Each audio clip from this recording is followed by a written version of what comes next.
Billions of people celebrate Christmas every year as a time to commemorate the birth of Jesus Christ.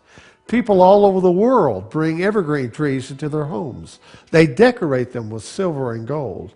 Cities decorate their streets with Christmas lights, and local merchants fill their shelves with extra merchandise, anticipating the rush of holiday shoppers. These gifts are carefully put under the tree as everyone waits for that special day, December 25th.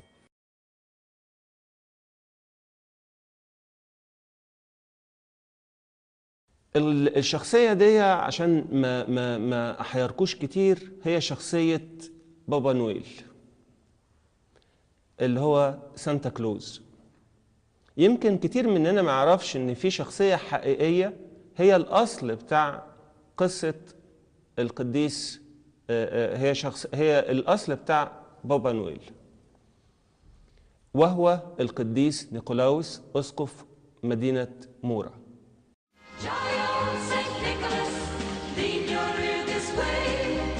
It's the season of Santa Claus, and it seems he's everywhere.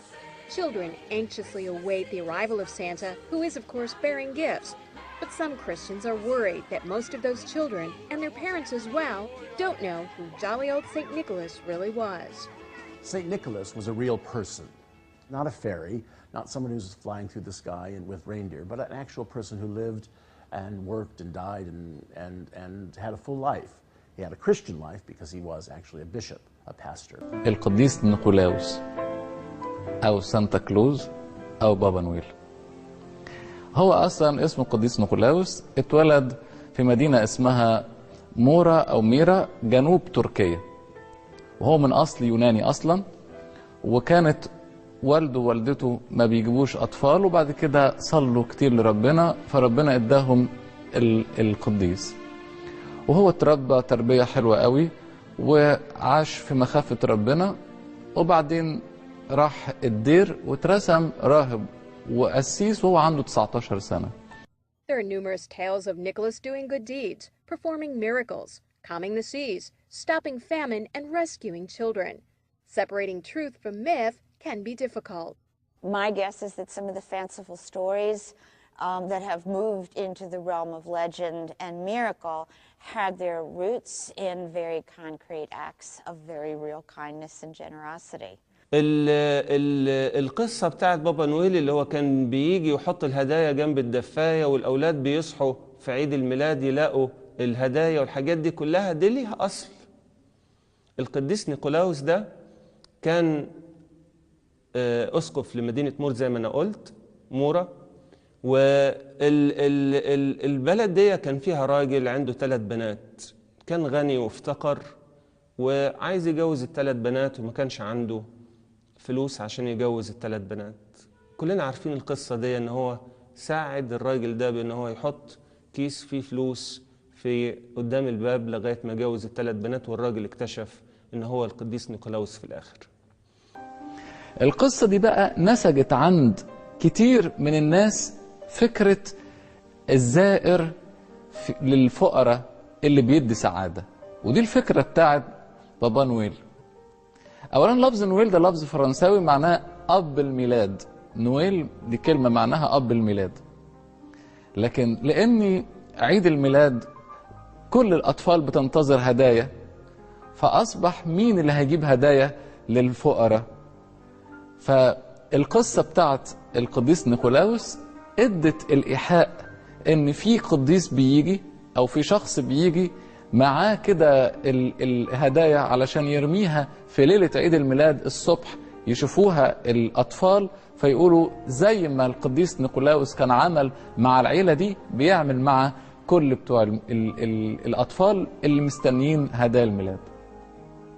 لكن اللي نسج الأساطير والقصص دي كلها بقى هم فنانين وشعراء. يعني هو أصلا ما كانش بيلبس اللبس الأحمر ده والشريط الأبيض والشوز الأسود اللميع ده، وما كانش بيشيل فوق كتفه الكلام اللي انتوا بيترسم ده. أما الشكل المميز لبابا نويل والذي يتكون من ردائه الأحمر الشهير ولحيته الناصعة البياض وحذائه الأسود اللامع، فيقال إنها خرجت للعالم مع رسام الكاريكاتير توماس نيست الذي ابتدع هذا الشكل لشخصيته في القرن التاسع عشر. وعمل الحكاية دي سنة 1881. يعني بابا نويل ده اختراع الصورة دي، اختراع توماس نيست. لكن واحد تاني كتب عنه قصيدة اسمها زائر محبب ليلة عيد الميلاد. ده شاعر أمريكاني اسمه كلارك موريس 1823. هو كتب قصيدة عن زائر محبب ليلة عيد الميلاد، اللي منها لما توماس نيست قرأ القصيدة دي رسم كاريكاتير بتاع بابا نويل. طبعا معلوم أن جهة ما في المسيحية تحتفل في يناير السادس منه، وجهة أخرى تحتفل في 25 من ديسمبر، وهم يحتفلون جميعا في الحضارة المعاصرة بليلة رأس السنة الميلادية. جعلوا يناير أول الشهور. هذا كله يدل على أن هذا ليس في معتقدهم الحق، وإنما هو شيء ابتدعوه في دينهم. Did Christmas observance come from the Bible, or does its observance predate Jesus Christ? Many cry, let's put Christ back in Christmas. But was Christ ever really in Christmas? Is Christmas Christian? There is no holiday more universally accepted as a religious occasion as the observance of Christmas. Christians and non-Christians alike observe the pageantry of the Yule season. But did you know that thousands of years before Christ, before there was ever anyone called a Christian, people went out into the forest and cut down evergreen trees? They trimmed the branches, brought the trees into their homes, nailed them down, and decorated them with gold and silver ornaments. In the northern countries, they would bring the fir tree into the house because the fir tree was the only living thing in the cold countries. Yeah. And so they figured that there must be some power that this tree has. So they wanted that spiritual power in their house in order to protect them from evil and give them good, give them health. So they would bring in the fir tree and they would put a light on the top of it. That represented the sun god. All of these symbols were actually from the ancient world. Hi, I'm Pastor Robert Scott. That is a shocking title, isn't it? Jesus hates Christmas.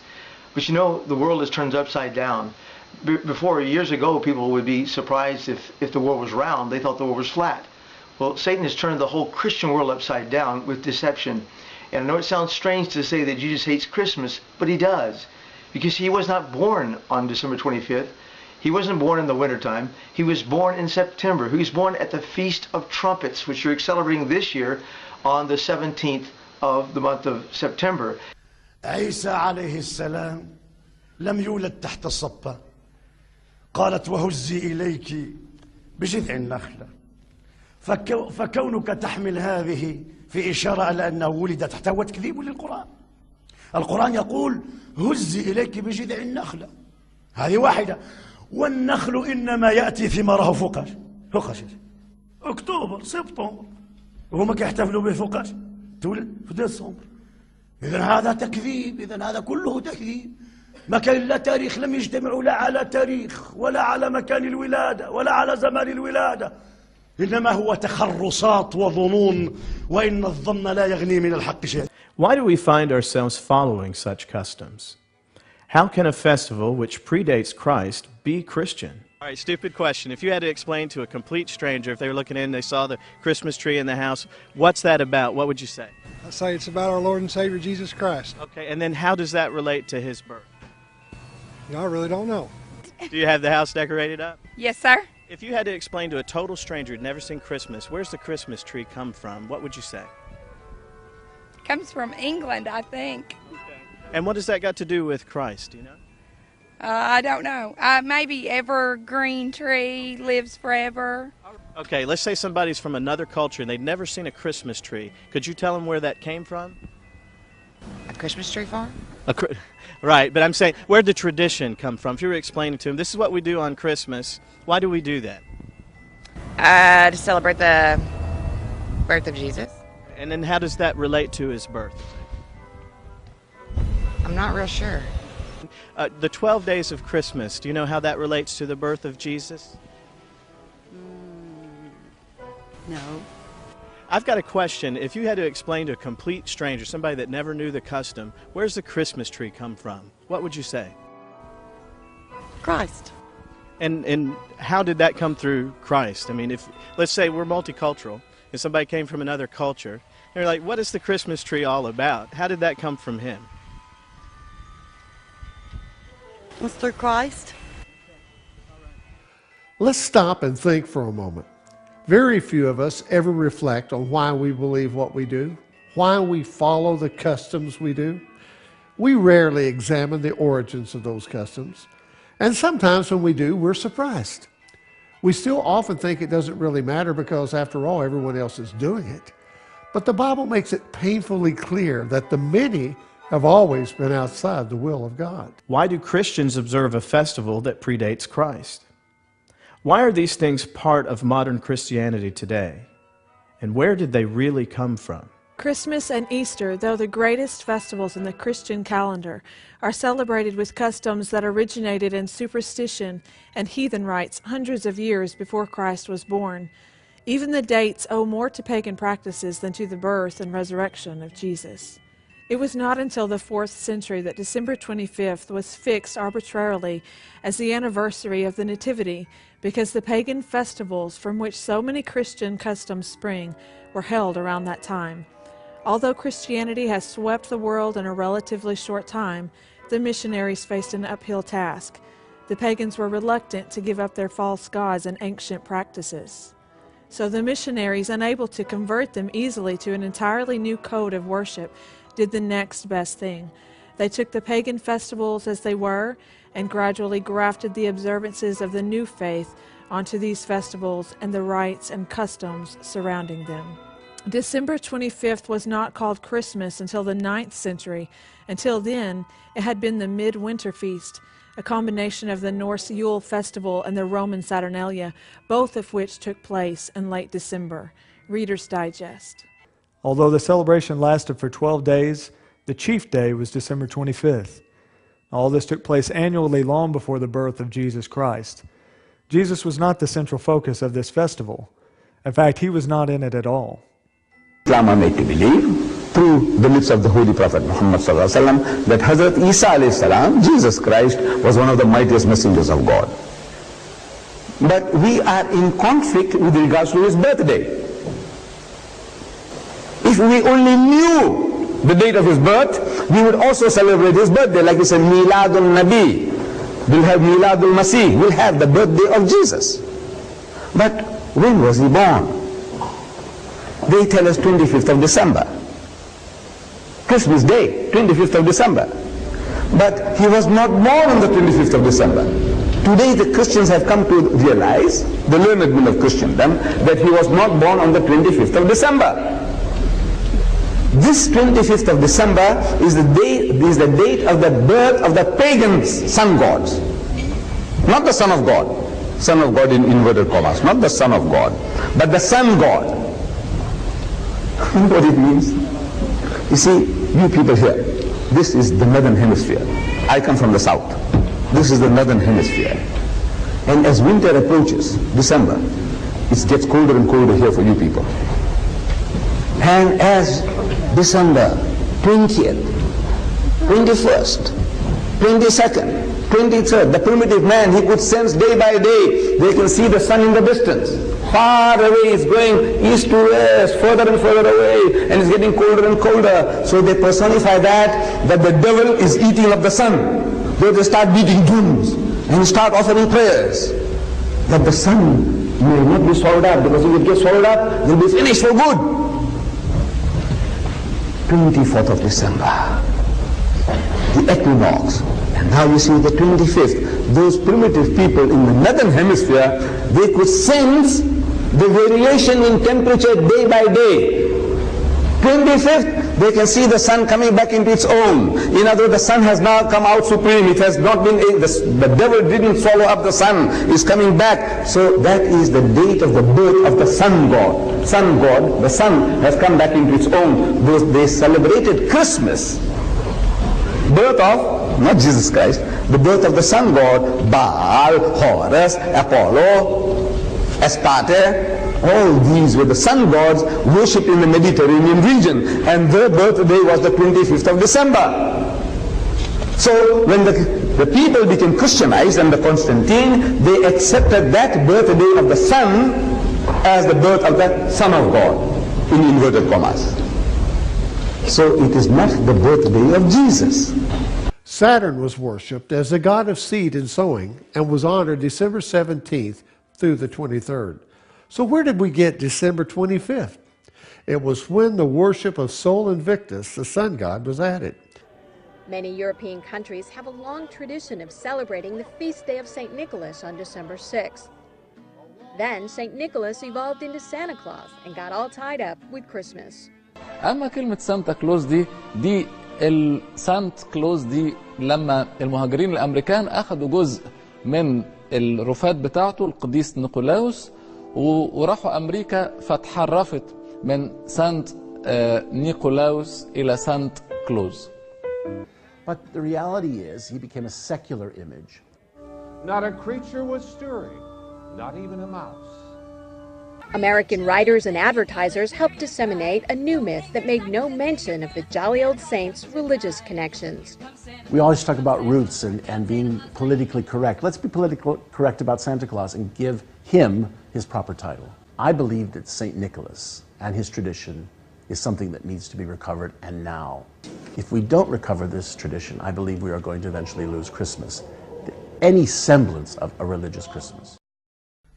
وهذه الدكاكين التي تتهيأ للاحتفال بهذه الكلمات التي تشعل فيها الأضواء بوناني، وهذه الطرطات، وهذا الأنواع من الحلوى التي تصمم خصيصا لتلك الليلة، وهذا الديك الرومي الذي لا يذبح إلا في هذه الأيام، وهذه الفواكه التي يعتاد بعض المسلمين على شرائها في بداية العام، وهذه الليالي التي يراد إحياؤها في هذه الأيام. تلتفت في الأسواق هذه الأيام زينة، حتى احتفالهم أكثر من احتفالهم في عيد الفطر، بل والله في عيد الأضحى لا ترى لهم زينة ولا احتفالا ولا فرحا ولا سرورا في عيد الأضحى أو عيد الفطر، أعظم أيام السنة عيد المسلمين. أما في أعياد النصارى شوف الزينة في بعض أماكنهم ومحلاتهم وأسواقهم. الغريب أن بعض المسلمين يشارك النصارى بهذا العيد وهو لا يفهم ما معنى هذا العيد أصلا. لما أقبل النبي صلى الله عليه وسلم إلى المدينة رآهم يحتفلون بعدد من الأعياد، فقال صلى الله عليه وسلم: قد أبدلكم الله خيرا منها، من هذه الأعياد كلها، يوم النحر ويوم الفطر. يوم النحر يوم العاشر من ذي الحجة الذي يعني ينحر فيه الحجاج هديهم وينحر فيه الناس أضاحيهم، ويوم الفطر الذي هو بعد رمضان مباشرة، الأول من شهر شوال. إذن أيها الأحبة لا تجوز الزيادة على هذه الأعياد. If you could time travel to America only 150 years ago, you would find no Christmas observance. In fact, the observance of Christmas was illegal in early American history. Congress convened on December 25th, schools were open, and shops did business. In 1900, only 20% of Americans celebrated the holiday, and most who did were German immigrants. هذا مرتبط بقضية الميلاد التي يختلف المسلمون عن النصارى فيها كلية، ومع هذا يشاركونهم في احتفالاتهم. على أي شيء تحتفل أيها المسلم أيها الموحد؟ هل تؤمن بالميلاد الذي يحكيه النصارى بطريقته وبمعناه وبمن ولد من؟ هل تؤمن بهذا المعنى أم أنك تشارك هكذا ولا تدري؟ In the case of Christmas observance, practically the whole world celebrates it. The fact is, you and I were born into a world filled with customs and traditions and grew up accepting them without question. Christmas is one of those most of us just accepted without question. If you're a Christian, this should matter to you, because God has always condemned the religious customs of paganism. Now, as far as Christmas goes, this goes really wide. The thing is, it's not a part of Islam to celebrate other people's holidays. That's their deen, lakum dinukum waliyadeen. Allah said it in the Quran. النبي عليه الصلاة والسلام بين أن هذه الأمة ستتشبه بالأمم السابقة، الكافرة، فقال صلى الله عليه وسلم لتتبعن سنن من كان قبلكم حذو القذة بالقذة شبرا بشبر وذراعا بذراع حتى لو دخلوا جحر ضب لدخلتموه. Both ideas came not from the mind and will of God, but the mind and tradition of men. Neither were following God's way, neither were following God's commandments regarding how He wants to be worshipped. There are many things which seem right, but are not. It is not true that Jesus was born on December 25th. It is not true that the early church observed Christmas. It is not true that the evergreen tree has anything to do with Christ. It is not true that a jolly old elf named Santa is a harmless notion. And it is true that Christmas and its customs have pagan roots which honor pagan gods. No one can worship or serve God in a lie. One thing is certain, God must be worshipped in truth. أعياد حتى صار عيد الفطر وعيد الأضحى ما له طعم، خلاص ما نحن كل يوم محتفلين بعيد، ما صار له طعم. هذا في الحقيقة فيه نوع تشبه بالكفار. عندهم أعياد 3 4 أعياد 5 أعياد في السنة، إلى أن صار العيد الحقيقي ليس له يعني ذاك التأثير، فالأصل أن لا يحصل احتفال. We presented no personal interpretations, but have simply unveiled what is recorded in history.